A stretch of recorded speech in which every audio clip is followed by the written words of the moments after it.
I think there's going to be a lot of items to be discussing today. I want to acknowledge and recognize that we're aware of the issues with the emergency food distribution contracts, and will likely be engaging and discussing, at least in the distribute group, what type of data or information we can provide, and what are the implications of some of the changes that are happening within the food distribution space.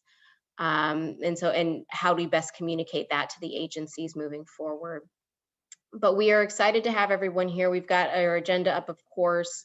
We will receive a food policy update from Vanessa in Supervisor Chan's office. We'll have an overview and discussion about our work and our framing of our work, our governance structure. Little bit of, so mainly housekeeping stuff up front, and then we'll eventually transition into our community share and then our breakout groups.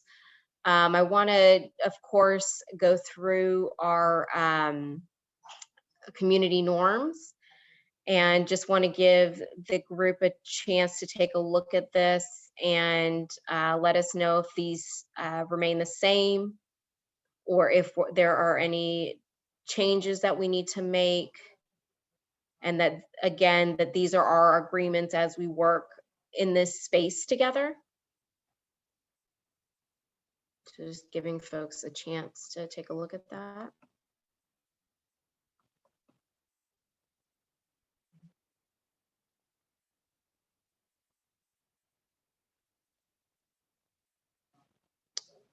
All right, next slide. I believe there's some more.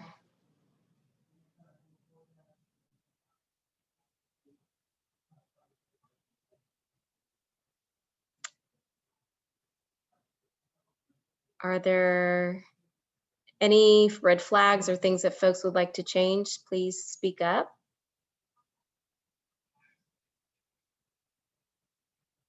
All right, hearing none. And again, we do this just so that we have some level setting, and that we know what we are agreeing to do in the space as we work together in implementing a circular food economy. And so with that, I will turn it over to, I guess, Vanessa to share her policy update. Vanessa? Vanessa arrived. I just quickly looked through and I wasn't sure if I could see her here yet. I'm thinking not yet. Okay. So without that, do you want to go ahead and talk about the framing, and yeah, then we'll sure. bring. Okay. Yeah, that sounds like a good idea. So you just wanted to do some more framing again. We understand that some people join us having never really heard the full circular food economy philosophy that we're working under. And so we like to just take a little bit of time each meeting to provide some framing for our work in terms of this model that we've created, which is the all-in-need circular food economy model. And this week, I thought it might be useful just to talk about and highlight some of the things that each of the breakout rooms have been working on over the past couple of months, and celebrate some of the things that are moving forward, which I think is really great. But just to give a quick overview, what we're trying to create here is a space for everybody to come together who's working within the food system in Alameda County to help us think together how we can work better together by supporting one another within each part of the circular food economy. So for us, we think of that in terms of 5 components, starting with growing of food on sustainable farms, paying farmers fair wages, and providing employment for people who are reentry individuals. And then we have aggregate, which is all about our food hubs, which are spaces within Alameda County that we bring together all the different types of food, including produce, food as medicine, prepared meals, and recovered food, and it gets recombined into packages that are then prepared to be delivered or given to people who are experiencing food insecurity. Process is about food entrepreneurs who are working within the food economy and preparing meals. Right now, they're preparing emergency meals for people, but in the future, we're hoping they'll prepare meals for things like medically supportive meals. And so they will support the health of people within the community, but also we're trying to think about how they can support farmers by providing preferred rates for the farm produce, but that are also rates that are sustainable for the farmers, and building up contracts for the farmers and the food entrepreneurs so that they can grow as well. Then in the distribute, we're talking about taking all of the food of all the different kinds, including food as medicine, recovered food, prepared meals, and so on, into the community, and delivering that to people, especially those who have a hard time with transportation. And right now that's really important. In the future, we're going to be developing, the DoorDash that's more affordable. And then we're talking about recovery as well. So like I said, recovering food from restaurants and schools and redistributing it, and then also composting everything, which brings it back full circle. So that's the very basic components. And we've been breaking out into these breakout rooms and talking about how we can work better together. And so I wanted to just talk a little bit about some of the work everybody's doing. Within the farmer breakout room, they've been talking about growing the farm collective so that we can have more sustainable farming within the community to support our food as medicine and other large contracts. And then talking also about doing site visits with one another so they can share knowledge and learn about each other's models. Within the aggregate space, we've been talking about identifying new food hub locations with Alameda County so we can expand this model, and then building out a policy response system that will help all of us within the system be better prepared to advocate for policies that we are thinking would be important to support the circular food economy. Then within process, they're building out a collaborative vendor pool so they can quote on big contracts for prepared meals together, and then also building a resource list for food entrepreneurs to help them gain skills and grow. And then in distribute, we've been trying to think about funding that will take people from the transitional employment positions into permanent roles within the county, and how to figure out how to fund those roles. And then also doing an asset mapping project to think about the whole system in terms of the logistics and how we can improve that so that we're not duplicating efforts. And then within recovery, we're also creating a cooperative governance system and discussing a fee-for-service model. So these are all really exciting things, and I'm just so pleased that everybody has been so involved. And I think we have a lot to celebrate, and have identified a lot of areas where we can continue to grow. So that's kind of how we're framing this. I'm going to pause there and ask for if anybody has any questions or comments. No. And Okay. Mary Ruth, I noticed that the chat was disabled. Is there any way we can enable the chat so folks can comment or add where they want to be assigned? Yeah, we had this big discussion and we thought we had it all figured out, but it seems to, Edward, are you able to change that at all on your side? I don't think so. I think we need Maylene to change that. Okay. I will try and get in touch with Maylene and see if we can change it. I think we may not be able to change it now that everybody's logged on, but we'll find out. And I just want to check to see if Vanessa has been able to arrive.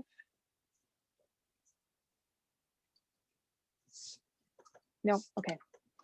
All right, so moving on from there then, I just wanted to talk about, like, now that we have the framing, just to remind people that when we go into breakout rooms, we sort of see the work of those breakout rooms as three things: celebrating, supporting, and seeing. So celebrating each other's work, providing updates, supporting each other's work by doing problem solving, strengthening each other's work strategically, and designing programs together.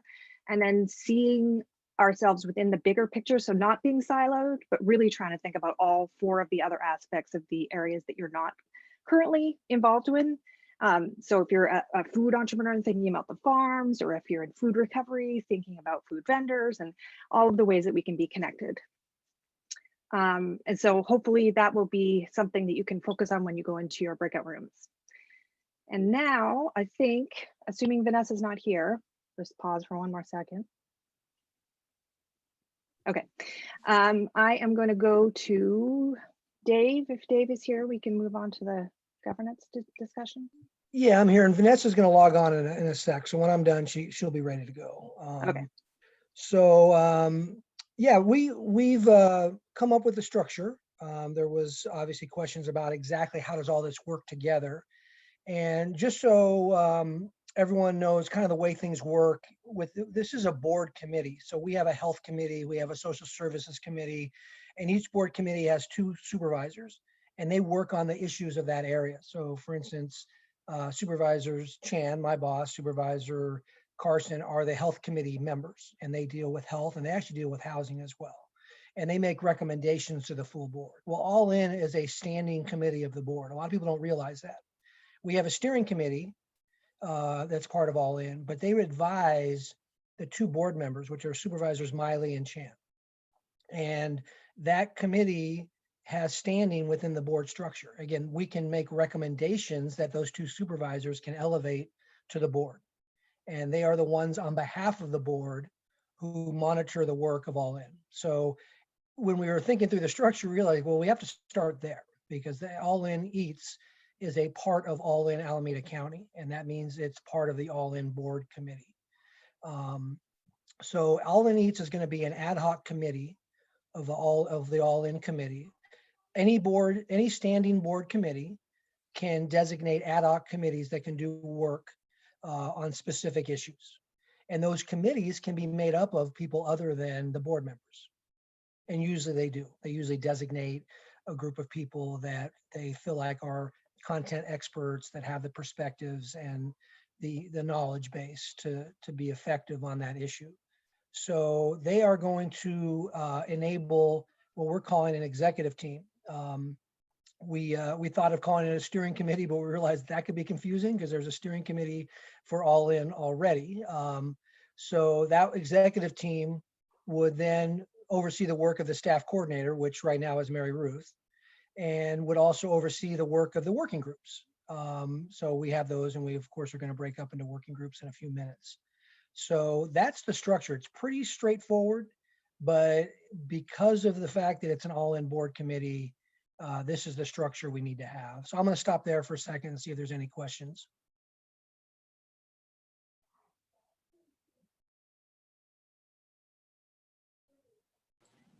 Dave? Yeah. What's the difference between the All In Eats ad hoc committee and the executive team? The executive team is going to give leadership to All In Eats. So it's, I guess the executive team is a part of the ad hoc committee, as is the staff coordinator and the working groups. But the idea is that the executive team would meet on a very regular basis to give leadership, make recommendations to the larger group of All In Eats. They would have that authority to make some decisions when decisions need to be made, to frame conversations for the larger group. Our work is moving very fast, and having a smaller group that can meet regularly is needed. A suggestion perhaps. Hi, Dave. Hey, how you doing? Good, thank you, Wanda. It's a simple suggestion, but I think it would make a difference. I wonder if that graphic couldn't be concentric circles. I think as we are all trying to move out of hierarchically habitual structures, right? That where we can represent the same information as not quite up and top down. Okay. I'd rather be as one of the working groups at the center of the heart of the All-In board committee than Gotcha. at the bottom of their feet. That's a great suggestion. We won't be able to do anything about All In Eats being underneath the All In board committee, I don't think, just because the board does work hierarchically. Sorry if I can't say that No, word well. I understand. But everything else could be concentric circles. If there were the big outer concentric circle that holds it all, okay. right? But I just think for what it looks like as an image for those of us perhaps on the bottom or anywhere on that, right? Yeah. But also to challenge that thinking a little bit in something as simple as a graphic and the way they see themselves. All right, can we charge Mary Ruth, who is great with visuals, to come up with something? I see a thumbs up for Mary Ruth. Okay, good, because I'm not very good when it comes to graphics. So I think it's a great idea. Thank you. Okay, thank you, Wanda. So we heard from Sarah, we heard from Wanda. Anyone else that have any questions or comments, suggestions? I have a question, Emily here. I guess I've thought, I'm just like a volunteer in the policy committee. I thought that I was part of this All in Eats ad hoc committee, but now I'm like, wait, am I in a working group or are they the same thing? So the two blue ones, I'm kind of confused about. It's the working groups are part of the All in Eats ad hoc committee. We put this structure together actually for the two supervisors so they could see the flow of, you know, where the staff coordinator would be placed and how the ad hoc committee would be placed with the board committee. So no, I mean, I agree with Wanda. We can rethink the way we portray this, because in reality, the working groups are the ones we want to empower to get the work done. That is the absolute priority. So Okay, cool. Yeah, it seems like an interconnected web. So Yeah. that's cool. I take responsibility for the fact that this is written this way.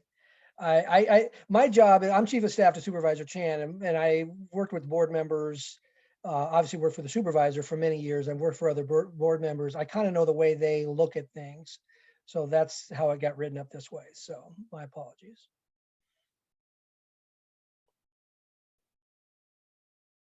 Anyone else? No apologies. We're just teaching them a new way, Dave, and we got you to help us. Elected officials get nervous when they see lots of circles. It's amazing. They like squares and lines, so or rectangles. Although they run in a million of them. Let's stop. They only run in circles. They only run in circles. There you go. There you go. So the good thing about the structure that we have and that we're part of the all-in board committee, and it's technically just called all-in committee, but we called it board so everyone realized there's board members, but that we're part of the all-in committee is we have support from the county system. A lot of the resources for All In Eats, actually most, quite honestly, most of the resources are county resources. You know, we like the idea that we can work with the system to resource the innovative work that we're trying to do. And, we can always choose to do it differently, but that's right now, we don't really have All In Eats without the county's, millions of dollars invested in farming and food hubs and food as medicine, you name it. So,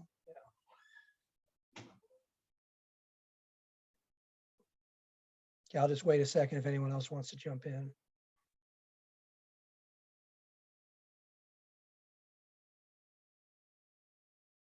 Okay, so let's go to the next slide.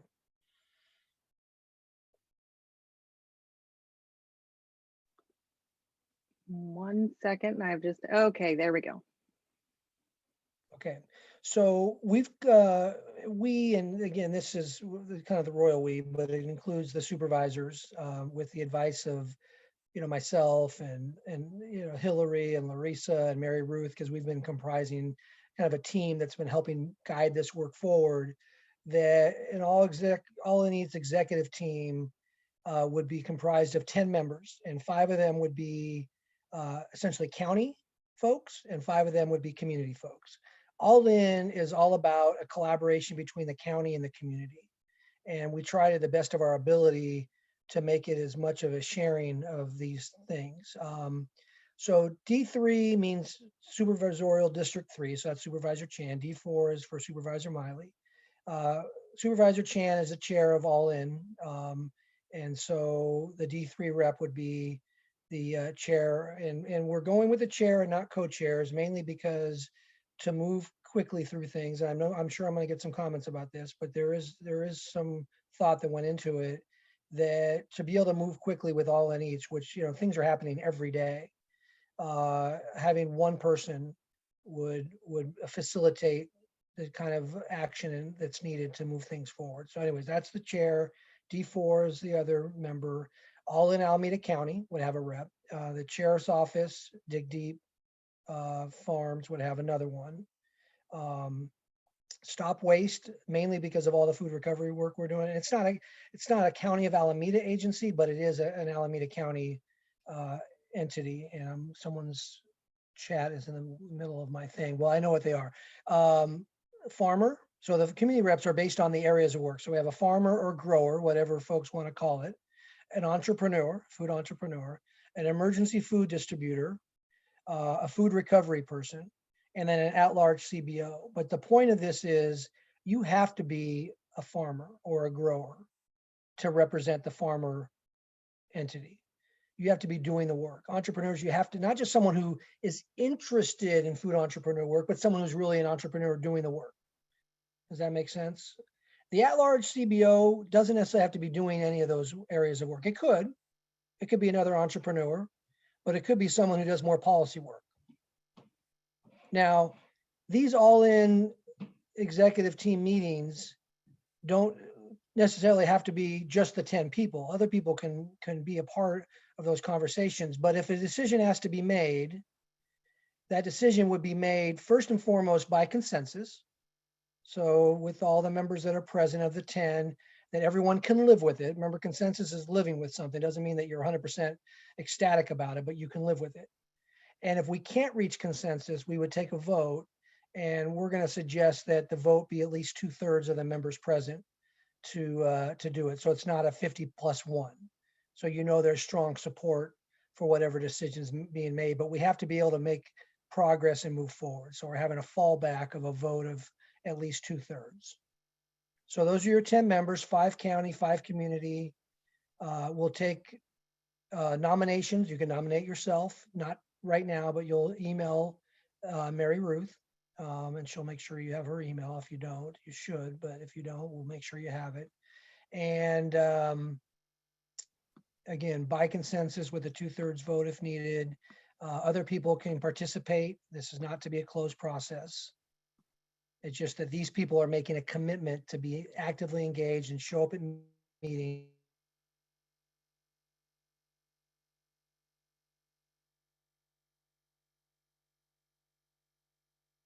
Looks like Dave froze.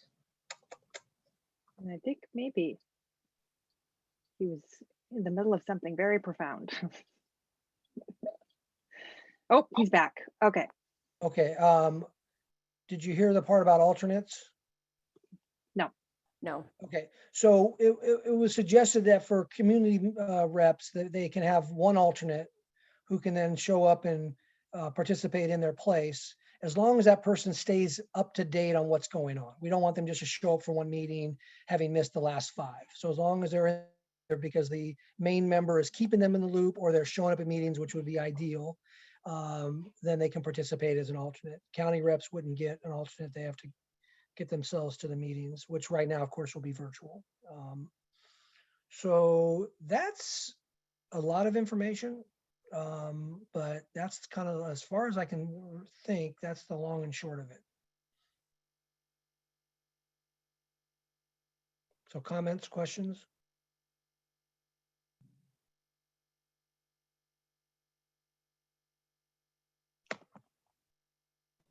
Dave, there's some questions that are coming up in the chat. I see one question, what is Full Circle? And Mary Ruth has responded, Full Circle refers to the areas of work that cover all 5 components like policy or workforce. Okay, but that's not about this thing. I'm sure that's a working group issue. Yeah. I have a quick question, Dave. Yeah. Sorry, this is Katie Upman from Spur, she, her. Is the idea that then the executive committee, when they have voted on appropriate actions, if they are like resolution policy decisions, they will then be brought to the All In Eats board for those changes and move through the traditional process? Or are we thinking that this group would primarily be more programmatic changes, or is it a combination of both? Yeah, it would be a combination. And the one point I guess I didn't make is, if in between meetings, decisions have to be made, you know, we're being asked to do X and we have to decide within the next 72 hours if we're going to do X. The executive team can make a decision, but they have to go back to the larger group at the monthly meeting and report and say, we've made these kinds of decisions. So people know, okay, that's what my executive team is doing in my absence when they're in between meetings. To the extent possible, yes, all those proposals would come to the monthly meeting, that the executive team would kind of curate those decisions. So we kind of talk it through, here's the pros and cons, then be able to bring it forth. That's the ideal. But I just knowing how we've been operating for the last few months, there's a lot of stuff that goes on every day that needs attention. So. Thanks, that's really helpful.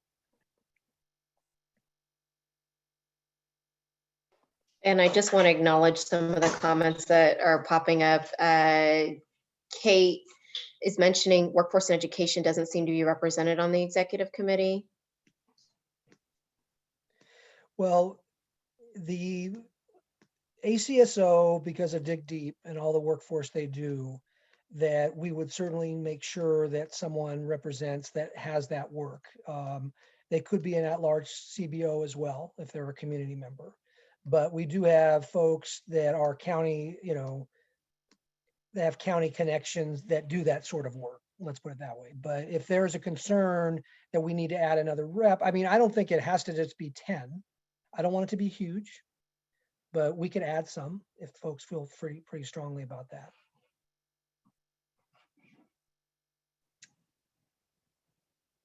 And then Wanda, I see you're just commenting the idea of full circle plus policy is something that you've been looking for. Do you want to talk a little bit more about that? I represent an organization that has a foot in what I call the full circle of the food hub, right, in my world. And so I've been wanting a space to talk about that. I've been loving the education that I get being in the recovery group, but I'm wondering, I didn't know there was a full circle group, and maybe I just understood it as a label that I hadn't been using. And then I would also ask, and Dave, I'm sorry, let me say to everybody, I love Dave Brown. I've watched Dave Brown's work for a long time now, and there's none that compares to his. That ACSO, can we not use the acronym there? And maybe even CBO? I'd like to see all of that spelled out in a way that's visible. Okay. And it's good for the consumer. Good. I hear you, done. And I also hear that we want to make sure we have good workforce representation. So that's part of this. Any other comments, questions, suggestions about how to make this better?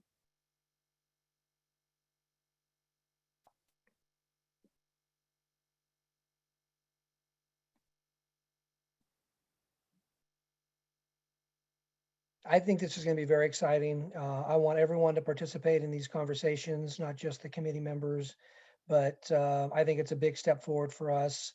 And we want you to nominate yourself for any of those categories that you think you fit in, and let Mary Ruth know. Is your email in the chat, Mary Ruth? Okay. It is, yep. So it's in the chat. So take a look at that, email her.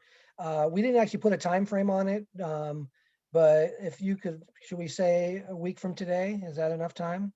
So that way Mary Ruth can send an email out to everybody, because not everyone's here. Obviously, we got 48 people, but not everyone's in the room right now. So we'll give people a chance to do it by next Wednesday. And then what we'll do is we'll come up with recommendations, and that would be, right now, the team has been Larissa, Hillary, Mary Ruth, and myself have been making recommendations on behalf of All In Eats. We want to expand that, but we, that's where the recommendations would go. And at the end of the day, we'd make recommendations to Supervisor Chan and Supervisor Miley, and they make the final call. It's their choice.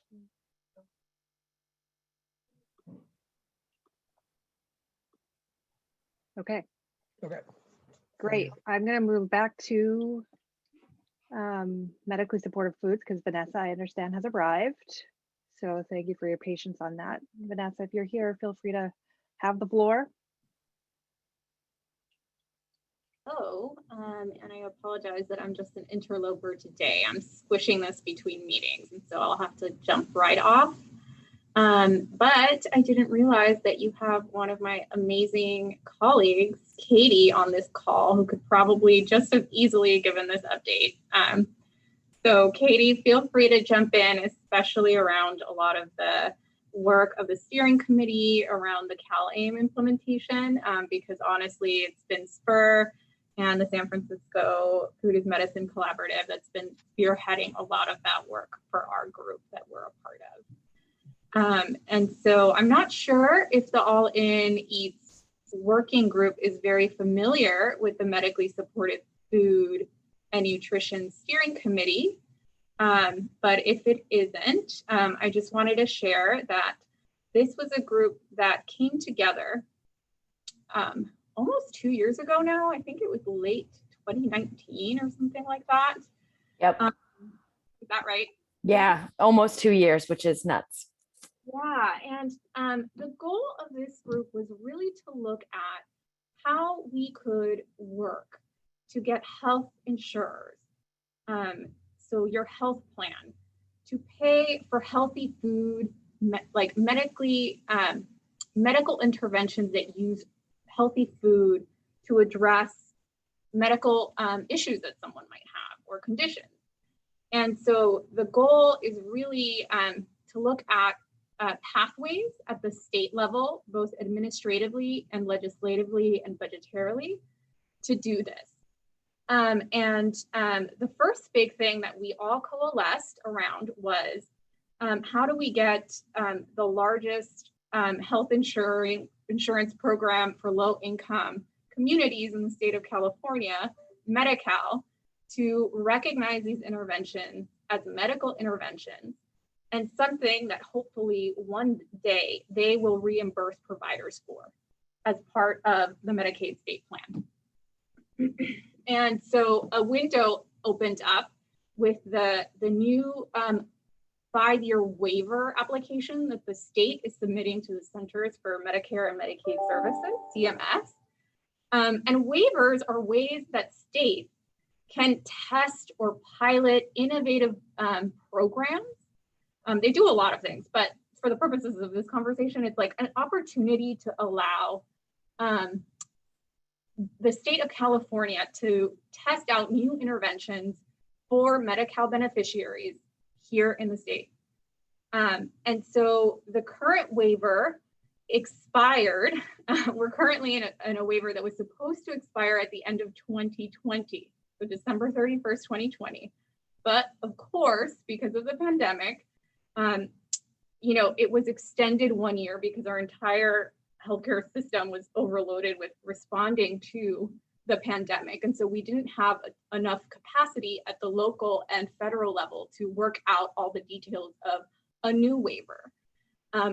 Still, California has restarted its efforts to refine the new waiver application to CMS, which will now become implemented, should CMS approve it this summer, on January 1st, 2022. So we got a 1-year extension for the current Medi-Cal 2020 waiver. And that's a lot of the home person care, health homes, kind of pilot demonstration programs that have been going on across the state that we're really testing and focusing on high utilizers of the medical system, particularly testing out new homeless and housing supports as something that could be paid for using healthcare dollars. But in this new phase, in this new application, we're really pushing to continue those supports, but also expand it to include things around food intervention.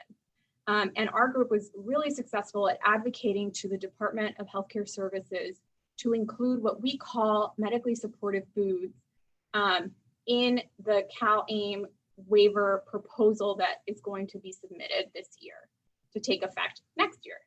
And so that's what I'll say. That's an administrative process, right? So we're going through departments, it has to go through federal agencies. And if we're all approved, this might become something that will be an optional service that health plans locally can provide to their Medi-Cal beneficiaries, and which Medi-Cal beneficiaries could choose to have as a service versus other types of services that they would traditionally get. And then in parallel to that, we've been pursuing legislation. So now looking at like our legislator, our assembly and Senate, to find ways to have them, one, learn around this, about these interventions, because they're not as well educated about them, see them as effective at addressing health disparities, addressing rising rates of food insecurity, but also preventing, managing, and treating chronic diseases. And so this year we've introduced Assembly Bill 368, food prescription pilot, that would pilot providing food prescriptions to rising risk medically vulnerable Medi-Cal enrollees in 3 counties across the state. And it would be a 2-year pilot. It would really focus on addressing racial health disparities, health outcomes in terms of impact to underlying chronic conditions, and rising rates of food insecurity due to the pandemic. And so that pilot bill is hopefully going to be heard in early April in Assembly Health Committee. And we're hoping to get it through all the way so that starting maybe next year, in parallel with the waiver, could get kicked off in at least 3 counties in the state, including Alameda County. And the final thing is like budget. So for that bill, we're requesting a one-time $1.65 million budget request that would help fund the implementation, administration, and evaluation of this 2-year food prescription pilot. And so that's currently kind of like the 3 things that we're looking at as we continue to build out the infrastructure statewide to provide these types of healthy food interventions to very vulnerable, low-income people of color across the state. And I'll pause there and see if Katie has anything else she wants to add. No, I would just say that the sort of what we call our steering committee leading this work is represented the Bay Area, across California, and that when we've been working on this, we've had more than 100 statewide organizations sort of sign on to this idea in general and moving it forward. And we would not be where we are now and today without Vanessa's support and all-in support. So it's been a really great initiative to work on together. I'm also going to pop a link to a page that's being hosted by SPUR that kind of provides an overview if anybody's just curious to read it of the position paper. You can read the position paper that all those 100 organizations signed onto that was submitted to the Department of Healthcare Services last year. And you can just generally read more about the group. And so unless anybody has any questions, I think what I would say is that the tie here is that we're hoping that as these interventions are scaled and expand across the state, and hopefully do become interventions that are paid for by our healthcare systems and health plans, primarily Medi-Cal, but we're also looking at private health plans like Kaiser and Blue Shield and Anthem, like all the folks in this space, that they become a way to create demand for a lot of the healthy food that this table is trying to grow, right? Essentially, the work of All In Eats would help build the healthy food supply chain for us to be able then to provide healthy meals and groceries and food to patients that need increased access to these foods to address hunger, yes, but also to address underlying medical conditions.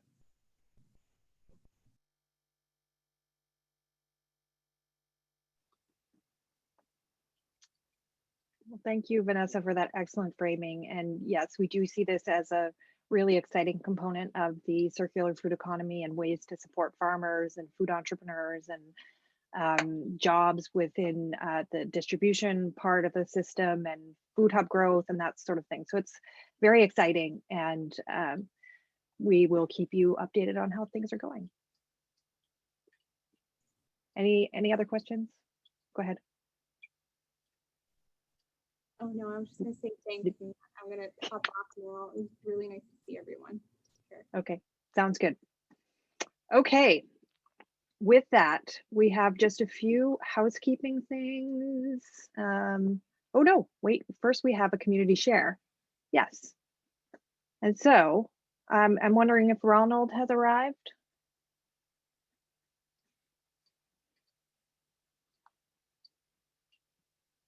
Hillary, do you know if Ronald has arrived? I don't know. I'm late because I was on the phone with his boss, Donald. Okay. I All don't right. see Ronald in here. Okay. All right. Maybe Hillary, if you could try and ping him. And then in the meantime, I can go over to a couple of other housekeeping things. First, we just wanted to talk a little bit about some potential some adjustments that we may make in terms of how our working group functions and is structured, in addition to the governance things that Dave has already talked about. The first is talking about time and place. We've had some feedback from both our farmer group and our food entrepreneurs group saying that something in the morning is kind of challenging for them because that's prime work time. For farmers, it's prime time to be in the fields, planting and harvesting and cultivating and doing all the other wonderful growth things that they do. And then for food entrepreneurs, it's this time in particular may be really prime time for serving lunch meals if, you know, at some point we go back into normal times where they can function as independent restaurants. So we are thinking about possibly changing the time of when we have our group meetings, and we wanted to just poll everybody to get your sense. Based on the feedback we have from food entrepreneurs and farmers, it sounds like something later in the day would be better for them. Edward, if you wouldn't mind just popping up the poll now while I chat, that would be great. So we have given everybody a few options. The first one is our current meeting and daytime. And then from there, we have a couple of other different options, with the 3:30 slots being probably better for a lot of the food entrepreneurs and farmers. But we would love to have you quickly, as many people as possible today, just give us, like, take a look at your calendars and see whether any of these time slots would be a problem. And if not, just put a check mark in all of the ones that would work for you. And then that will, go ahead, Larissa. The poll isn't allowing us to check it. It's actually just showing the results. And so the poll needs to be reshared. Okay. Oh, technology. Is that better? Excellent. Okay. Sorry about that, everyone. Okay. So and if anybody has any questions or comments at this point, I will pause as people fill that out. But like I said, if you could just put a check marks in as many that work for you as possible, that would be fantastic. Maybe give it 30 seconds. Is that enough time for people to check their calendars? Yeah, and maybe we, you know, the poll can remain active through the time of the meeting, and maybe we can come back with the results after the breakout, just so that we can get to, because I know we've got some folks on here that want to be part of some of the conversations. Sure. Yeah, I think that works. If it becomes a problem, we will take it down, but yes. Okay.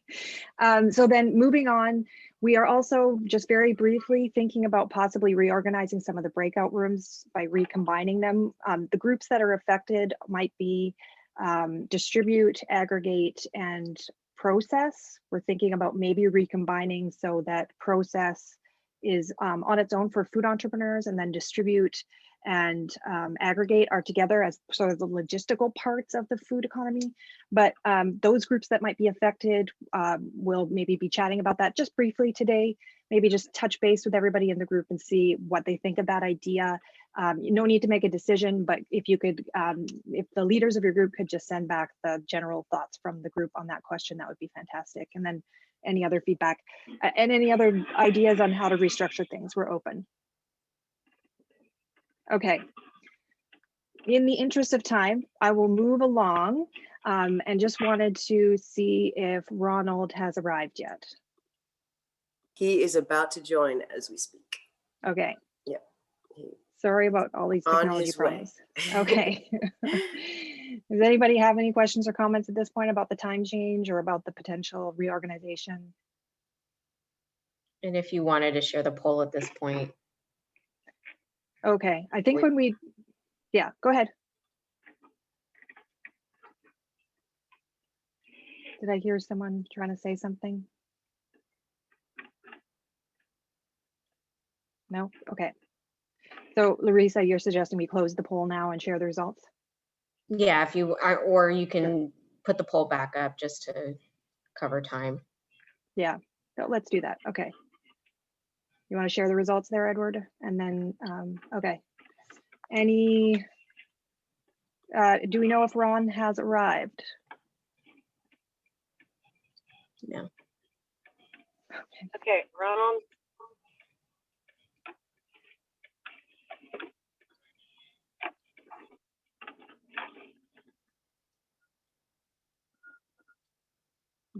Sorry, were we saying that Ronald is about to arrive?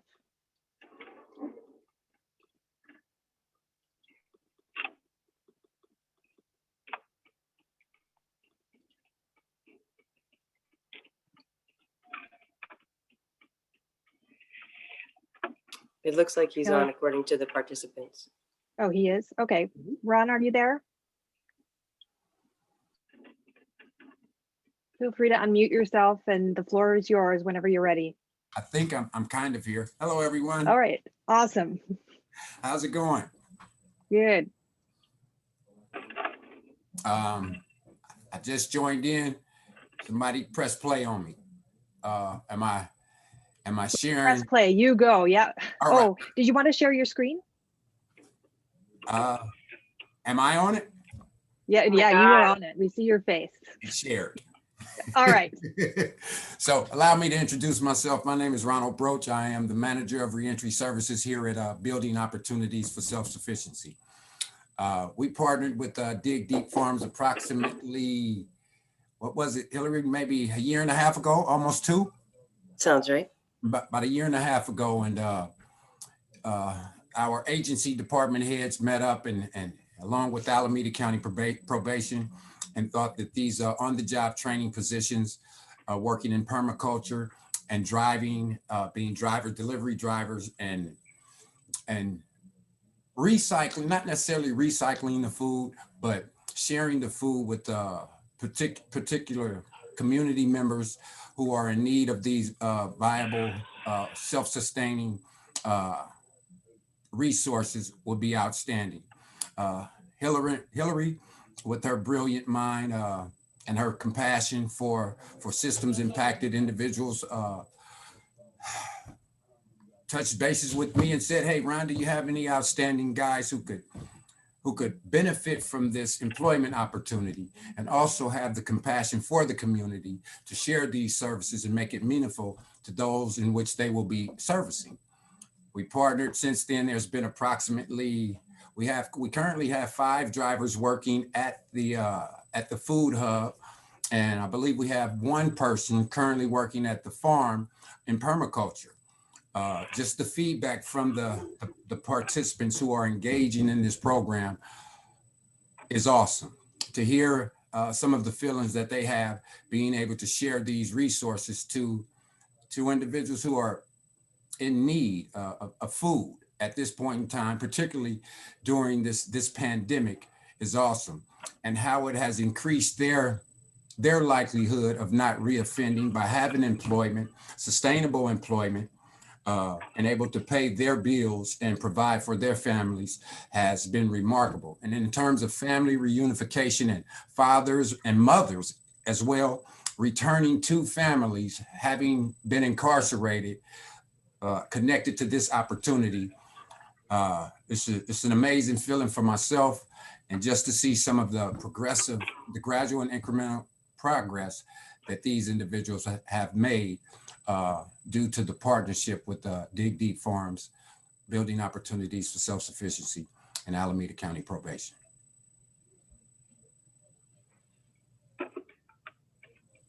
I would just add that I know I'm not really scheduled to be speaking at this time, but I just want to add that, you know, working with Ronald and the team has been, I think, the gold standard of what I would consider a best practice.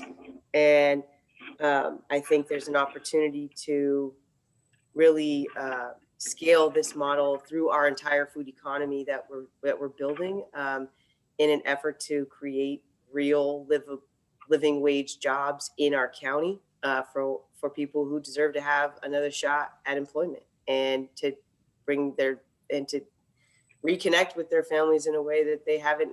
You know, there's a lot of systematic and historical issues that have prevented people from having access to these opportunities. And through this circular food economy that we're all here to build together, I think that the work of Boss and Ronald and his team specifically is truly the gold standard for how we are intentional about who we hire in to this economy and make it work, and have all of these other outcomes around health impacts, reducing food insecurity, and building strong, thriving families.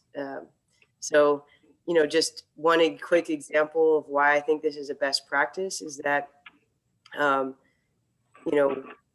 there are the on-the-job training things that the Dig Deep team has to do and make sure that people are doing their job. And then there are personal things that happen for folks that are grappling with the reentry process. And when Ronald and the Dig Deep management come together to truly support someone's ability to be successful, they will be successful.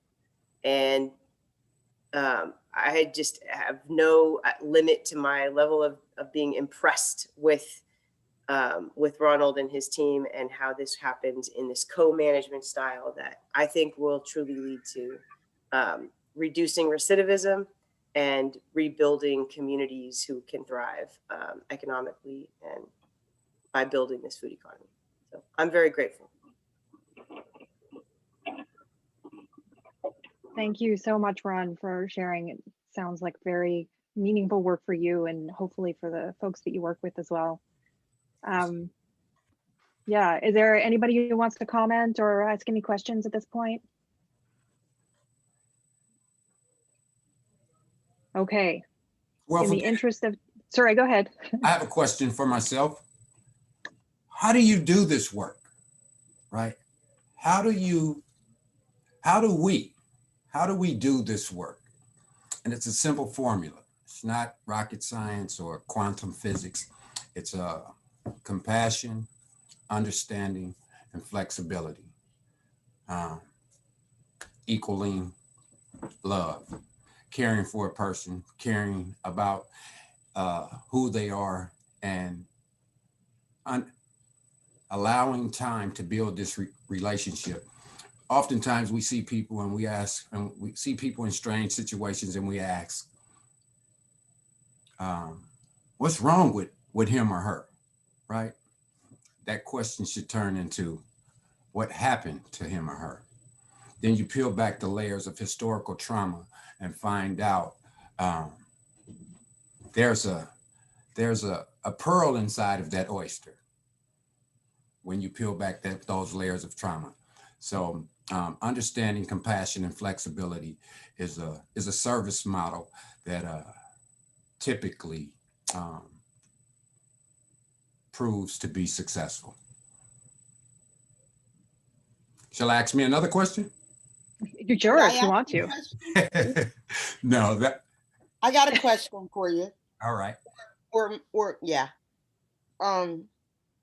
So we're moving into a conversation that I've always been really eager to have in the urban ag and food community, right?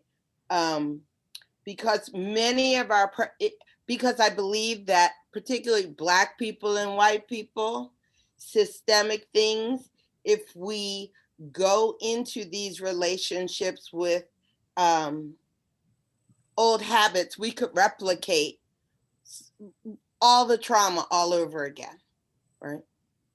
And I think the way to interrupt that is having, first of all, love, absolutely, Brother Ronald, and seeing the good and all, but also to take a look at the system, to also grapple with those, right? So honestly, I want to go, wow, this is a whole lot of the sheriff's office up in there, right? How do we, the sheriff's office and the formerly incarcerated and the food and the farmers and what farmers who do all of this and the disenfranchised. And I just really hope that we will have conversations like this and be able to surface what I just said and continue to move forward, because I'm really excited about this meeting and everything I've heard here. And I know we could do the same old stuff if we aren't careful in the way we deal with that. I'm sorry, Well said, Ronald, that Wanda. wasn't a question. No. Thank you, Wanda. Thank you. I I second that emotion. Right. Yeah, me too. I really appreciate all of that framing, Wanda and Ronald both. I think you have spoken in the kinds of goals that we have had, and I appreciate your leadership in this space. So thank you. And let me just express appreciation as well for how involved everybody has been today and speaking up. This is so exciting. Mostly you guys have been so quiet. So I'm so tickled pink by it. It's great. All right, so we are running a little late, but you know, that's okay. We can deal with that. We'll just have a little less time for our breakout rooms. I wanted to say that I forgot to mention that this week, because our food entrepreneur group was not able to make it today due to some issues. And so we're combining group 2 and group 6 this week. So it's the food entrepreneurs, which is kind of, the entrepreneur group, with the workforce group this week, just this week. It's just a temporary thing. And then next week we will go back to at least the formation of our groups the way they are right now. So if you do want to be in either of those groups, just put a 2 or a 6 by your name. So that's people who are interested in entrepreneurship or in workforce development.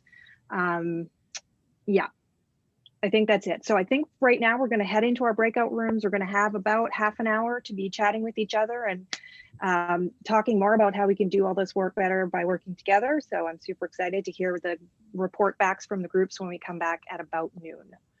Anybody have any questions before we go? Okay, Edward, let the magic begin.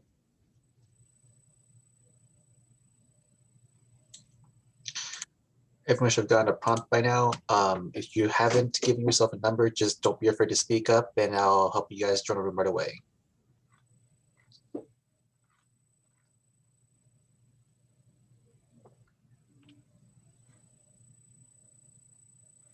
Liz needs to be number 3. I've got you. Just give me a second. I've got you too, Sohail. Oh, that's weird.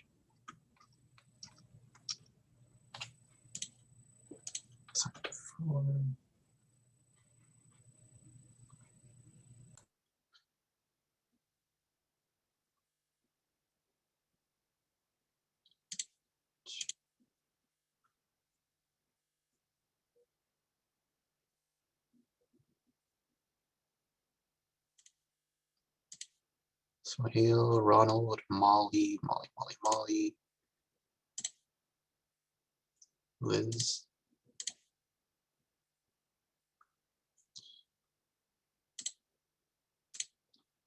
Hillary.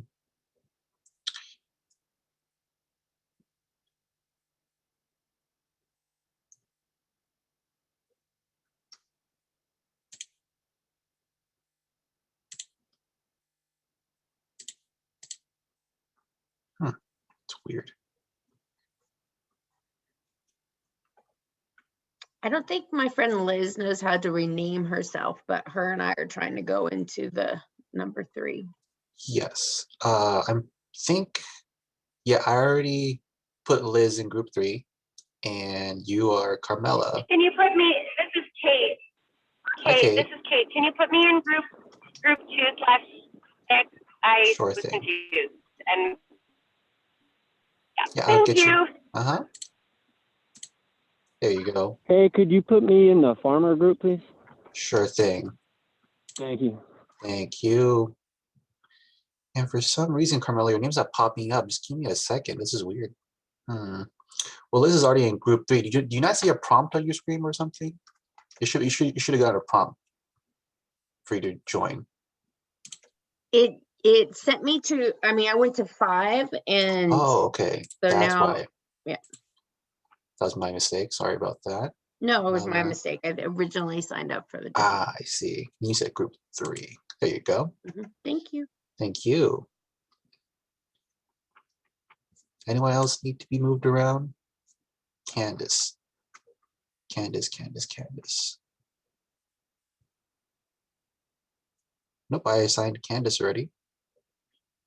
Candace, do you see a prompt on your screen for you to join?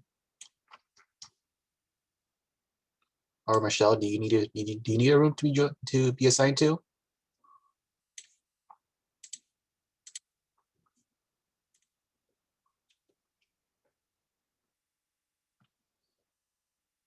Okay, cool.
All right, so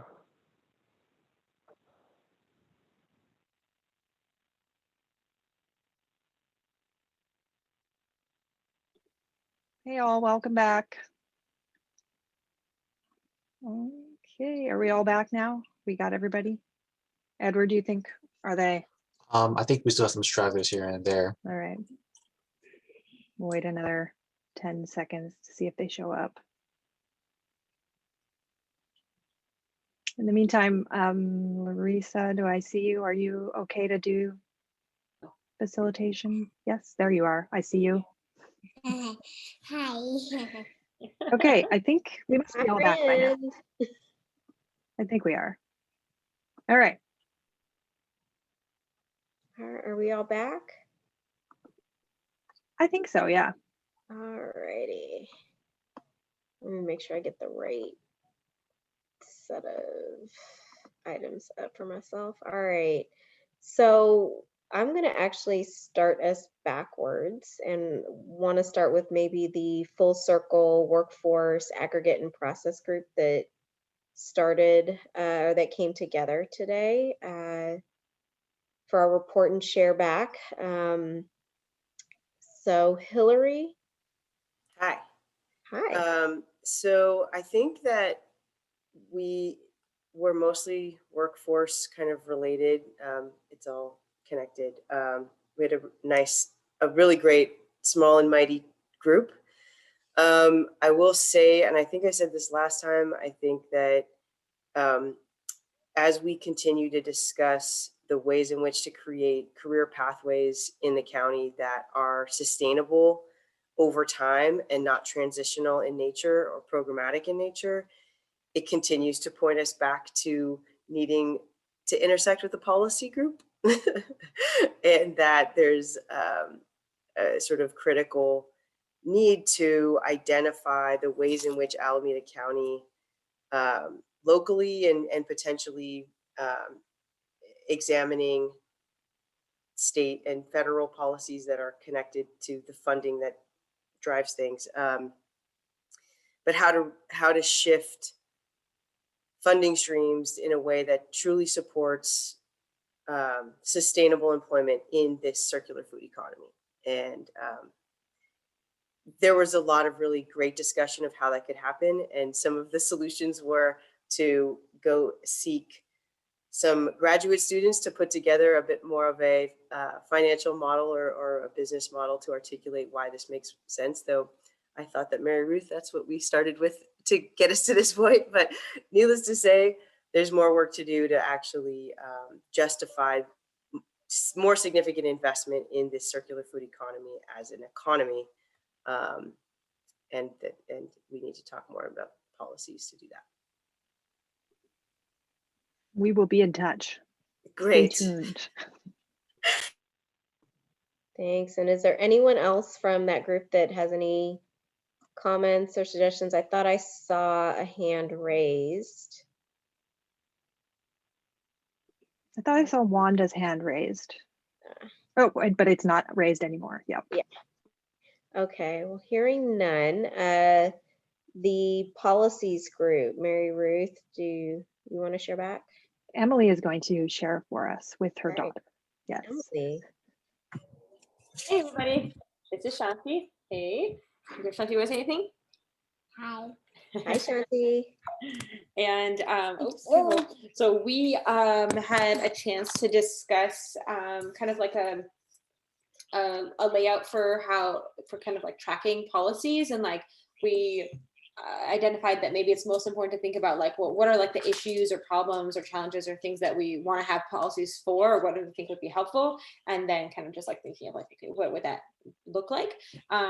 So our upcoming to-dos like over the next month are to like kind of input some of that in there, and also kind of put some of the policies that we're already aware of. Hang on 1 second because I'm sharing, okay? And then our second to do is to kind of connect with each of the working groups and find out what are for each of the different groups. So sorry, the like issues and challenges that you want to work on, and then what policies might be helpful, kind of like starting those conversations. So look out for that in the coming months.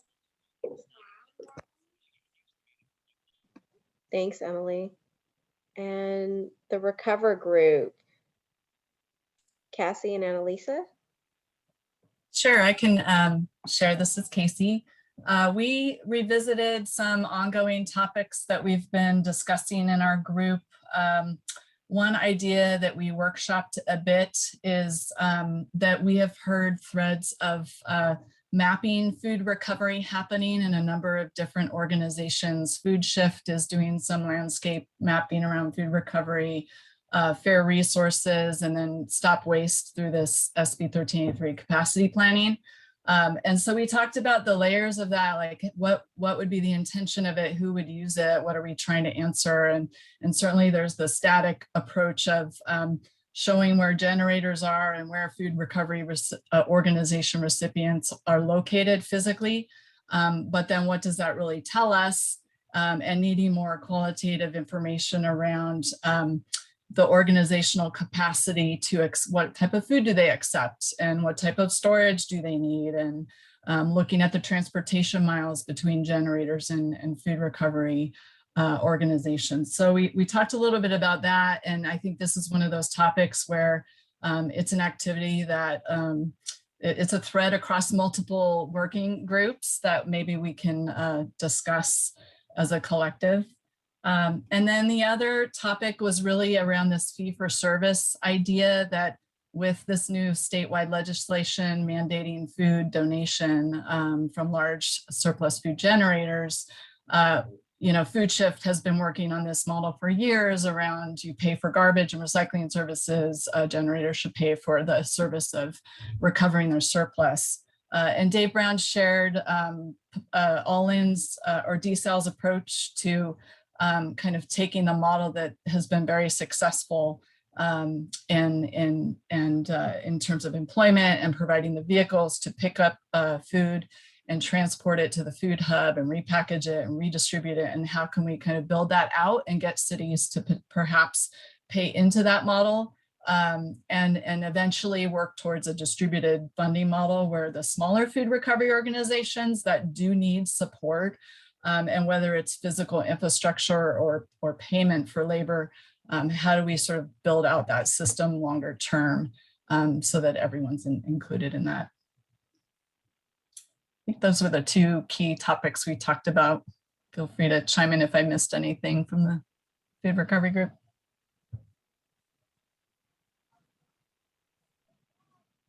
Thanks, Casey. Katie and Bronwyn will go to distribute. Hey, everyone. Yeah, so the food distribution group focused on two priorities, or sort of priority questions that are related.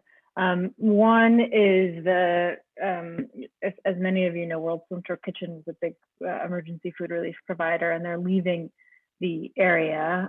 They're not really in the game of long-term food relief. So the group worked to kind of understand or discuss how to illuminate that gap as it relates to emergency food relief that's being funded by the county and distributed throughout. And I think the real goal there for the that the group decided is we want to understand the gap so that we can understand how production from other vendors and providers can be ramped up to basically fill that gap. I think the group feels pretty strongly that the production capacity exists. We just need to understand the size of the hole left behind and who's gonna meet that need. Related, we talked a bunch about the importance of both groceries and meals for different communities. And, there are various, what they have access to as far as kitchens, time, skill, there's a pretty wide range of needs there. So starting to understand the demand within the communities a bit better as this arcs over time, and as well continuing to build in models that emphasize quality, choice, and variety. That because some of the partners are distributing meals up to five days a week, and as someone gave as an example, chicken and rice every day may keep you fed, but it's not a sort of a dignified model for living. So I think for follow-ups for us, I think we have had a couple of different folks who were going to work to illuminate the World Central Kitchen gap, and then I'll sort of volunteer fair and work with Larissa and Mary Ruth to help understand how we can connect that demand and supply question a bit further. Bronwyn or Larissa, anything, or anyone from the group want to add?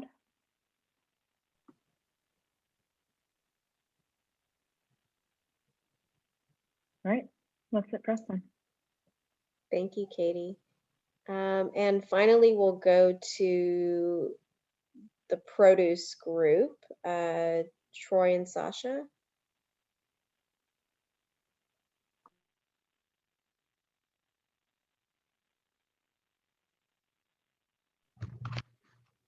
Yes,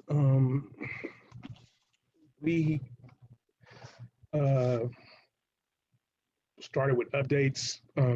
Weren't too many the forums updated that we had been going to some of the local urban farmers that were in a group or that we have been actively reaching out to, like Yolanda, who wasn't on the group today, but like Yolanda from Pollinate Farm and Garden, trying to work out and answer questions and concerns about like how to commit, what does commitment look like, our participation in this circular food economy.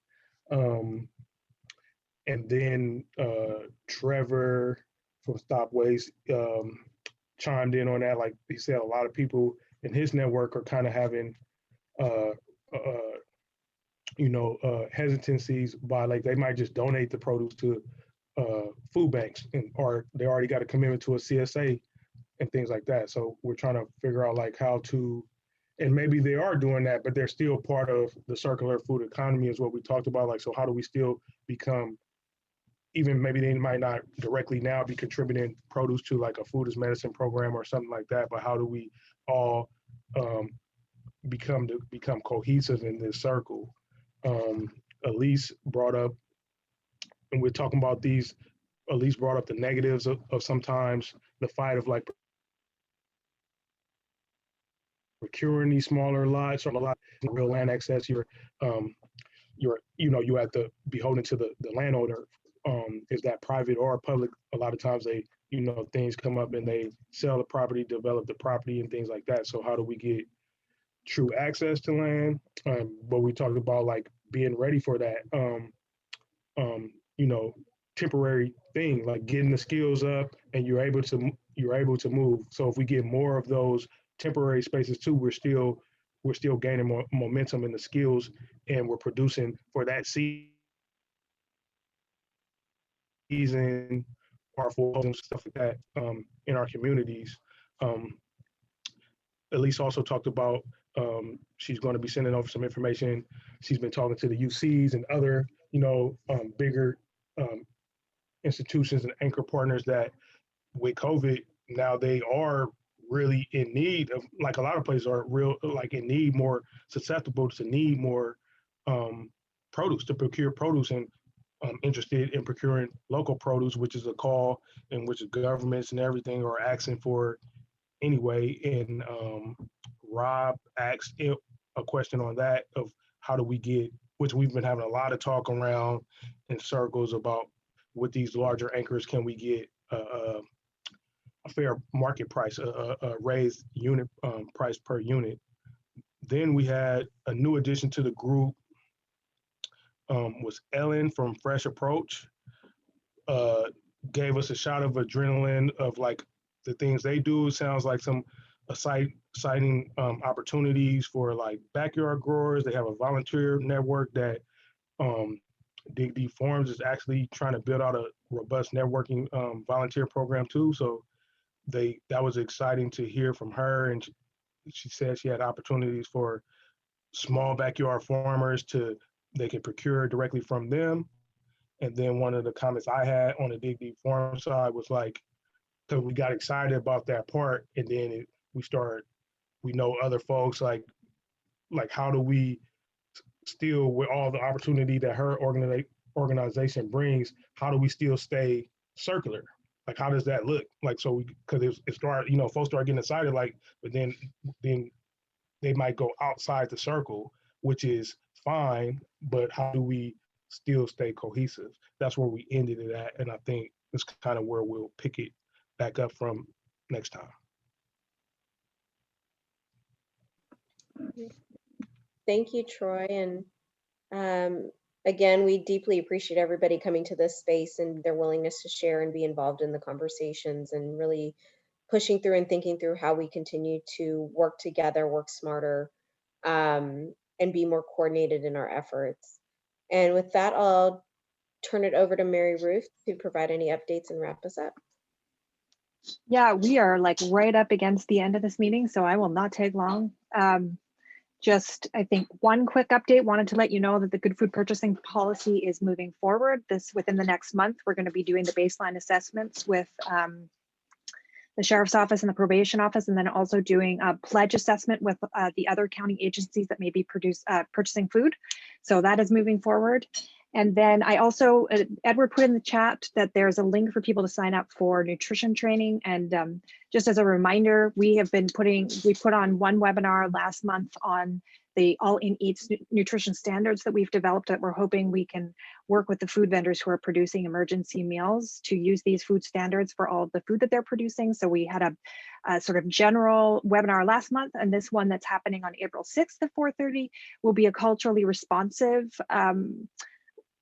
way of applying these nutrition standards. So we're going to have a chef, a Black chef, a Latinx chef, and then a Filipino chef, and they're all going to be sharing how they have adapted their culturally interesting menus to these nutrition standards so that they can give some of our other food vendors some specific guidelines on how to do that. And there'll be time for sharing, etc. It's open to anybody who really would be interested in that, in learning more about the nutrition standards, or in how to cook culturally appropriate meals in a nutritious way. It will be recorded as well for those who can't make it, but please feel free to share that link with others you know, and have people sign up so they can join us. And I think that is it. Is there anything else anybody wants to add in this last minute? Did I forget anything? I don't think so. We covered a lot of ground today, everybody. Thank you for your perseverance. This did go the full 2 hours, so I appreciate you staying on for those who could, and for all of the great work. And thank you to Larissa and Edward and Heather and Dave and Hillary for doing some of the organizing. And everybody keep in mind, email me if you would like to be involved in the executive team.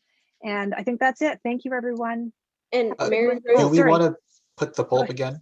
Yeah, the poll and when the next meeting will be. Yes, good idea. Oh, I have a slide for that actually. So, because that's going to be better than my brain. Let's see, this is, no, I don't have a slide for that. Okay. Well, the poll is back up again, people, and I'm going to look for that. The next one, I believe, is something like the 21st. of April. It is the 21st of April. At right now, it is scheduled for 10:30 a.m., but based on the feedback, it sounds like we may be changing the time, so stay tuned for that. So if everybody, if you haven't already filled out the survey, please do so right now. And thank you as you leave. We appreciate you being here. Thank you, Mary Ruth. Thank you, everyone. Bye. Hey, Rob. Take care, y'all. Yep. Nice background. Thanks. See you Take care, later, Juan. Asia. Hey, Asia. Thanks, Katie. Thanks, Ronald. All right. You want to end that poll again? Show us the results. Okay. it is. Interesting. All right. I screen captured that one. Does it give you the actual numbers of how many people voted for each one of these things in the back? Yeah. On this one, it has. Hey, Ron. Nice to have you. Thank you for joining us. Should I be out of here? You can if you want. You can hang out with us. We're just doing the last minute things and then we're going to sign off. Okay, it was a pleasure. It was awesome. I look forward to more meetings and can't wait till we get in person. Yes. Yeah. And we would love it if you come all the time. That'd be great. Thank you. Take care. Thank you. Okay. Okay. So this one only had 8 votes. The previous one had 33 votes. Okay. All right. So, and does it say the numbers per thing? So this Okay, one, I'll just email it to you. That would be easier for you Yeah, to look that'd at. be great. Yeah. Let's Great see. work on facilitating this time, like doing all the background stuff. That was awesome. Thank you. Great job. Thank you. Yeah. It's a lot to manage. I just need to do it to my Gmail account. Okay.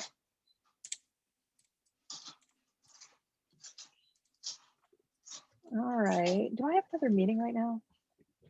I don't even know. I feel Always like a busy I do. bee.